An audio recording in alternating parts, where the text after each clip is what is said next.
Good morning, welcome back to my channel. So today I'm going to talk about having my first daughter at 16. I got pregnant at 15. So when I went back home with my mom, with my mother, my relationship with my mother has been, I don't think my mom wanted to be a mother, and not to me. And I think once I got pregnant, that definitely is when our dynamic changed. I feel like my father made my mother feel discarded. And then when he rejected me, I think that added to how she felt. She projected that onto me as though there was something about me that why my father was rejecting me, because I mean she clearly couldn't understand the dynamic of a scapegoat and what that means, and she probably didn't understand how does this man reject his own biological child. And so I think it was easier for her to just think something was wrong with me. So my mom called me names a lot. She called me, a bitch was one of her favorite things to call me, and then, she would just look at me, the way she would look at me with this hatred almost in her face. So, I grew up really not liking my mother. I mean, I love her, but likability was not very high. She just was not a likable person. Not to me. She was just not very nice to me. In terms of just emotionally, I mean, did she buy me things and make sure I was fed? I mean, she's very kind of nurturing in that way, giving, like, food-wise, you will always be fed. You won't go hungry at her house. But, like, loving, nurturing, a hug, I love you. I've never heard my mother say, I love you. Never. So, yeah. And then another thing is, at that age, I was a teenager, so like a young teenager, so 13, 14-ish. That's when the boys start getting aggressive, or, or start trying to test you as a female, your boundaries. Of course, my boundaries were non-existent at this point in my life. My mother had decided that she was going to try to find herself a life partner, and so she wasn't around much. She would, or not, and not focused on what I was doing anyway. I know for the year that I got pregnant, my mom was going back and forth to her home country, Guyana, to and she ended up getting married to somebody. I'm just adding this part in about after I said my mom ended up marrying somebody and then bringing him home. And I remember being like, I was so angry. Like, how could you bring some random man in here? And I was a teenager. So I had already gone through trauma with everything that happened with me and my dad. And then my mom just brings a man in and says, this is my husband. I mean, how do you get married to somebody and not even introduce that person to your child? It was so random and so weird. And then the fact that I was pregnant, because I think she found out when I was pregnant when he got there. And so she kept telling me, like, oh, like when because he didn't, their marriage lasted like 6 months after he got to Canada. He left like within 6 months, and then she blamed me for why he left, because she said because I was pregnant. But he was planning to leave before he even got there. It wasn't like I was 15, so I got pregnant. And I didn't tell anybody, kind of just living my life as a teenager. I was going back and forth to school, high school. I had my friends that I, was close with. And so over time, just started noticing my body was changing, and more specifically, I started to actually feel a baby moving inside of me. I remember one time being at one of my friend's house, and I'm like, I think I'm pregnant. And she's like, and I showed her my stomach, and my stomach was pretty big. I mean, I was able to hide my pregnancy, but if you were to see my bare stomach, you could tell that something was going on. And I remember pulling up my stomach, my shirt, and showing her my stomach. And she was like, oh, you think?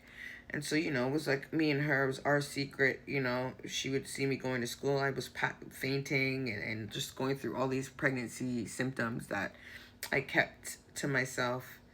And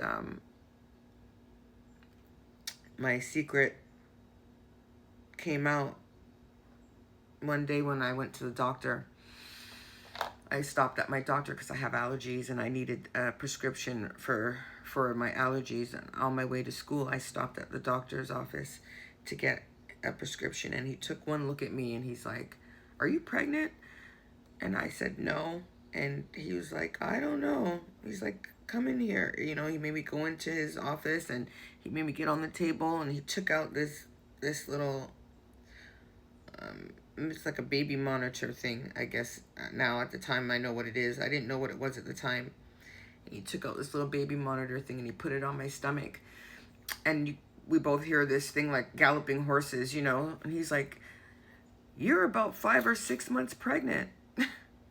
And he's like, you need to tell your mother that you're pregnant. And he gave me until Friday. If this was Monday, he gave me until Friday. He said, you need to tell your mother. I'm going to tell your mother. And so I went home, and just so coincidentally that day when I went home, my mother confronted me about being pregnant. She asked me plainly, are you pregnant?